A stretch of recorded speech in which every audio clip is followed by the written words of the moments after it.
també reivindicar la crisi que estem patint també de cítrics. Si bé Òdena no és un poble eminentment citrícola, perquè així sempre ha sigut l'agricultura de secà, però en els últims anys s'han plantat molts bancals de tarongers. Estem patint de la crisi que està afectant a la silvicultura en general,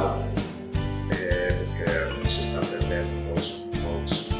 la collita de molts bancals, la gent viu de la taronja i clar, no pot viure bé. Per això ens vam adherir a la plataforma que ja s'ha creat a favor de l'agricultura del llaurador i el passat dilluns 21,